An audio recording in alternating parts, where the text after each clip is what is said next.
Hey everybody, and welcome back to the channel. Today we're going full steampunk and exploring the world of Kamigawa Neon Dynasty for Unrestricted Cube. If you're new to these types of update videos, we're going to pull out all of the new cards that we're exploring for our higher power level cube and briefly explain what appeals to us about each card. We used to go over the cards that were being cut to make room, and I received some good feedback about whether or not listeners still wanted me to do that. It was about half and half, but I ultimately decided that I'd stick with the new additions for now and leave the cuts for another time. Before we get into our new world of rat ninjas and mecha samurai, remember to show some love with the subscribe button below, and if you're interested in playtesting these new additions with us, there are links to the Jank Diver Gaming Discord community in the description below as well.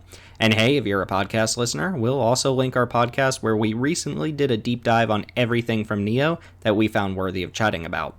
Alright, enough salesmanship, let's get into Kamigawa. What better way to start off the update than with one of the headlining planeswalkers from the set? Turns out the Wanderer wasn't Emrakul in disguise at all, just the former Emperor of Kamigawa, and she's back to give white control a little push. Her static lets her function as a bit of a modal instant, taking out an attacker, pumping up one of your blockers, or just adding a 2/2 to the board. It might be a bit of a groan test, but the Wanderer's ability to exile a single attacking creature pairs perfectly with Settle the Wreckage's ability to take out the whole army. Having both of these cards in the card pool is going to make you think twice about how you attack into the white control player. Obviously, her abilities work on offense as well, but the flash component makes this card much more intriguing than it otherwise would be. It's really no wonder people are excited about this card. Ayo, that's the next card on our list, or maybe it's pronounced Ao, who can really say. Let's just stick with Ao for now. Recent Magic Design Dragon fatigue continues in Kamigawa with a new cycle of reincarnated dragon spirits, this time with a twist that they all give you a choice upon dying. We're not talking about all of them today, but two of them caught our attention, with Ao the Dawn Sky being our latest Baneslayer for the white section. Vigilance on giant creatures with death triggers is just a great combination to ensure that you threaten damage while all but guaranteeing you get your trigger. The split here is nice too, since Ao's options let you either build out a board or pump the board you already have. It's not exactly wrath protection in the way that Luminous Broodmoth is, but it does let you immediately rebuild post-sweeper. Alternatively, Ao will sometimes threaten the opponent enough that they need to 1-for-1 it Doomblade style, which then lets you double Anthem your board with counters. The diversity of modes makes this an excellent top-end threat for white. Those aren't exactly in high demand these days, but Ao's got the perfect recipe for a quality Baneslayer. It's certainly in the realm of possibility that we'd be playing this new Oblivion Ring variant even if we hadn't recently added blue-white blink support to our cube. Half O-Ring, half Flicker effect is a very interesting split card, and the existence of the Blink sub-theme makes this that much more appealing. The front half misses on some crucial permanent types, but the modality makes up for that, and this lets us add more support to a fun thematic deck without compromising on our density of removal. I expect the Spirit Realm will be thoroughly touched for many iterations of this cube. I'd be lying if I said I was as excited about this one as other people seem to be. Lion Sash is an odd Scavenging Ooze variant, but has a pretty miserable starting rate as a 1/1 that needs more mana investment over time to get rolling. It has a wider range than Scooz in that exile on any permanent gives you the reward you're looking for, and Reconfigure obviously comes with its own set of complications and corner case benefits, such as hiding your creature from a board wipe by equipping it up.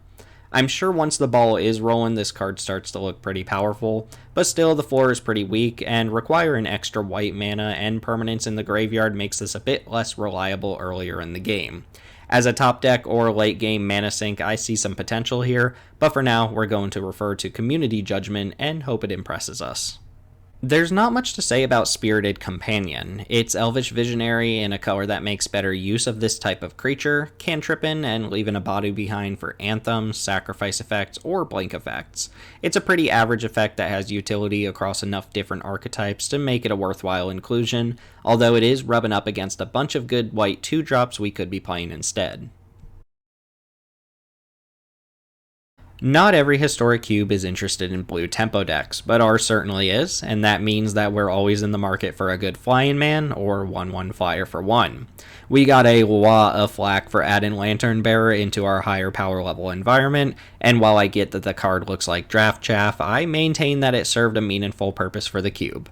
Thousand Face Shadow reads a bit more like what you'd expect in this slot from the Unrestricted cube, and we're going to test it out, although, after some deliberation, we agree that it takes a little more work to get there than it initially seemed. See, you have to have a creature go unblocked, 4 mana to ninjutsu the Shadow, plus another creature turning sideways at the same time for this to actually work, and games don't always play out that way. It'll be cool when it goes off, and it might end up being one of the better flying men, but we'll have to see it in action first. Its stock certainly goes up alongside other ninjas, which is a sub-theme we're trying out this update. Speaking of which, people love their ninjas, so we give them ninjas. We're already in the market for an assertive blue-based tempo deck, and it didn't take much restructuring to add in a small ninja package. Moon Circuit Hacker is one of the ones that probably doesn't get there on its own, but as part of the larger picture, it makes your other ninjas better and gives you another tool to fool around with for the theme. Ninjutsu for a single blue mana is just so cheap and efficient, and even if you never get another hit in with the Hacker past the first hit, you should still get your money's worth from this card. The real sweet spot is being able to pick this up with another ninja and sneak it back into play later to get another card off of it. It's probably the weakest ninja in a vacuum, so I'd expect to see this one leave the cube whenever we decide to replace the ninja theme. Junji seems like the best of the new spirit dragons for Historic Cube. It's a beating in the air that basically demands an answer, then punishes your opponent for actually dealing with it. When Junji dies, you can either snipe 2 cards from your opponent's hand, resulting in a full 3 for 1, or if your opponent's hand is empty, you can reanimate a creature from any graveyard at the cost of 2 life. We've been fairly disappointed in the state of top-end black threats, so much so that we've cut down to just a handful of black spells that cost 5 or 6 mana, but Junji might revive the black 5-drop section on its own. Extra points for having a super convoluted infinite combo with Glasspool Mimic and a few Blood Artist abilities on board. Black has a little bit too much going on in the 2-drop department, so it's hard to make room for new ones, but Blade of the Oni is priced to move.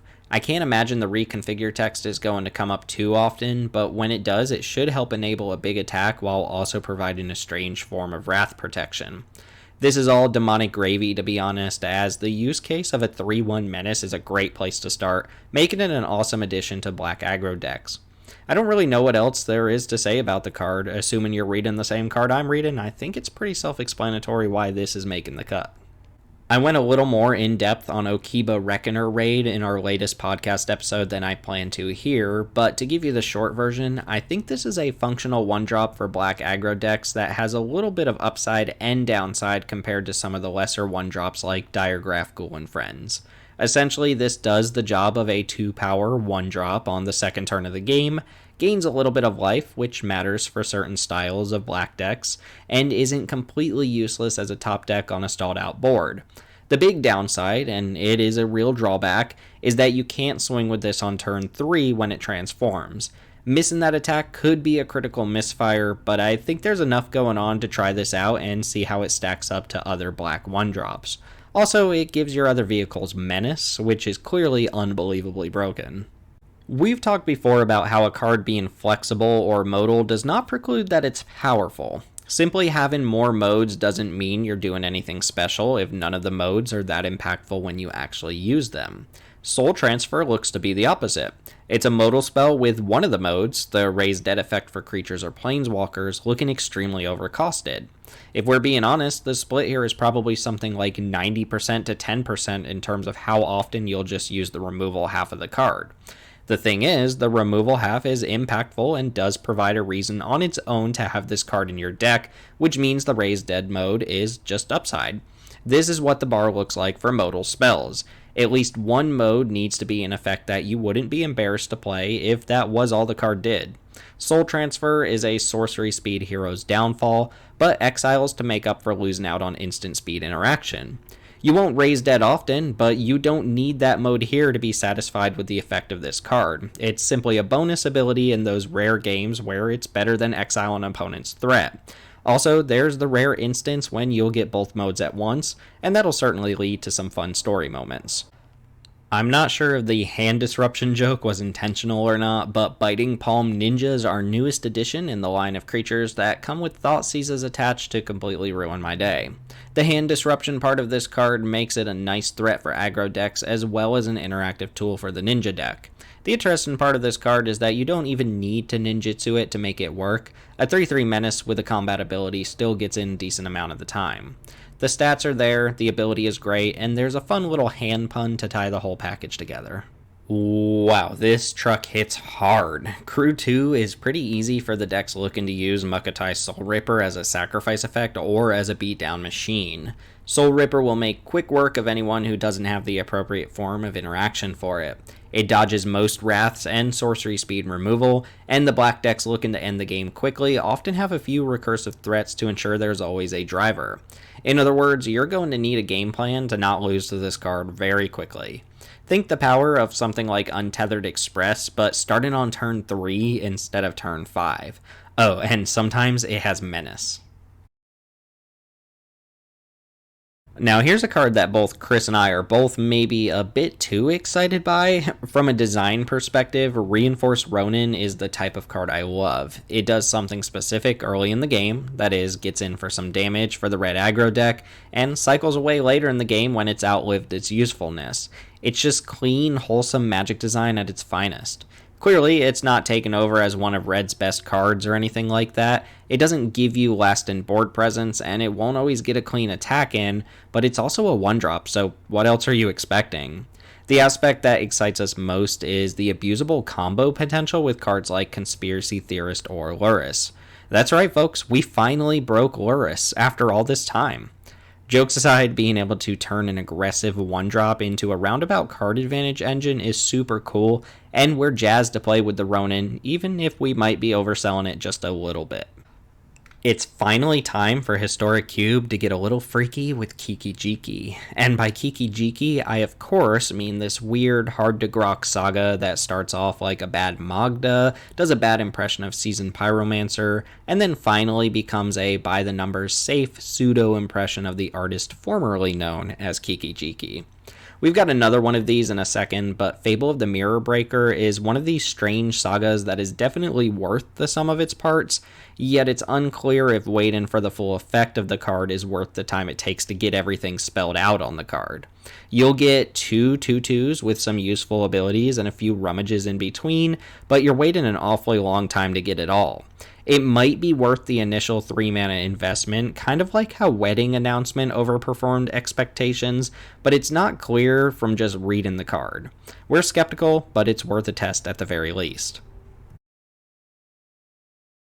Green didn't get much this set, but we do get to talk about a new saga in the same vein as Fable of the Mirror Breaker. Jugen Defends the Temple starts off as a 3-mana 1/1 mana dork, spreads out 2 +1/+1 counters, and finally turns into a Windrake that grants a counter-giving ability to any creatures you play from that point on. We're not looking very closely at the modified text, but it'll be cool when and if it comes up. All in all, it's another card that's hard to parse out, but the easy part here is that we have a good idea of how a 3-mana accelerant works, and once you get to Chapter 2, you're getting a card that's very close to Rishkar, Pima Renegade, or Llanowar Visionary. 3-mana accelerants that we have been fairly happy with. It's another saga that has us scratching our head a little bit, but it's enough power packed into a 3-mana card. Master's Rebuke is rammed through, but it punches Planeswalkers. Yeah, that's all I got on this one. I don't know. It's late at night. Let's go ahead and move on to multicolor stuff. Aside from Tezzeret, the Planeswalkers of this set hit a really high creative note, and Kaido Shizuki is no exception. Far from being broken, Kaido basically guarantees 2 activations due to the static ability phasing him out on his first turn. If you've already established a board, that means you'll often draw a card on the first activation, and another the turn he phases back in, and then from there it's all about deciding whether to make a few evasive 1/1 ninjas, or keep riding the value train. If you don't have an already established board, Kaito gives you the first evasive creature, then starts plussing after that. This is all ultimately fair and balanced for a 3-mana walker, and Kaito adds a nice accent to the ninja package that we're already trying out. Oh man, the Phyrexians are at it again, and now this time they've dragged poor Tamio down with them. Hybrid Phyrexian mana is a sight to behold and reminds me of the type of designs I'd see on the custom Magic card Reddit. It makes me roll my eyes just a little bit, but it does add some depth to the card's playability. Either dump 5 mana for a 5 loyalty walker, which increases the scope of its recursion ability and gets it closer to a fairly potent ultimate, or pay 2 life to shave a mana off the cost and have her enter with less loyalty, but get the ball rolling earlier. There's some push and pull, and it all adds up to a walker that I believe will play out best as a support piece. I essentially read Tamiyo as a backup copy of your Nissa or Vivian that's already been dealt with. Sometimes she'll be an annoying hurdle to overcome for the opponent, but she won't carry a game alone. We're unclear if she's a good fit for Simic or not, but she looks cool enough to try. Man, Bone Splitter is a hell of a card, isn't it? Eater of Virtue is essentially Bone Splitter number 2 with a little bit of a downside and some real upside. Exiling your creatures on death can be pretty annoying for the aggro decks with recursive creatures, but for any deck that's not worried about recurring its little duders, this is all upside. You'll pick up an extra ability here and there, and the prospect of adding something like haste or double strike to your Bone Splitter sounds appealing enough that we're willing to deal with the annoying exile clause. Interestingly, the exile effect is a trigger, not a replacement effect, so not only will you still get death triggers from the equipped creature dying, but there is a small window of opportunity to rebuy your creature before the ability exiles it. Everything about Reckoner Bankbuster is bizarre, from the name to the combination of abilities to the fact that the art looks just like the other Surge Hacker vehicle in the same set. It's hard to talk about this card without immediately comparing it to Mazemind Tome, since they both have a limited number of card draw activations for 2 mana each. Of course, they're still quite different, as Mazemind Tome is more of a control card and spots you some life for all of your trouble. Bankbuster doesn't have the free scry mode that Mazemind Tome has, but the final reward of a 1/1 pilot and a treasure is nice, and you always have the option to use the vehicle half of this card as a beater or blocker. I expect control decks will still much rather have the tome, while assertive decks looking for some sort of card advantage will be happy to bust the bank.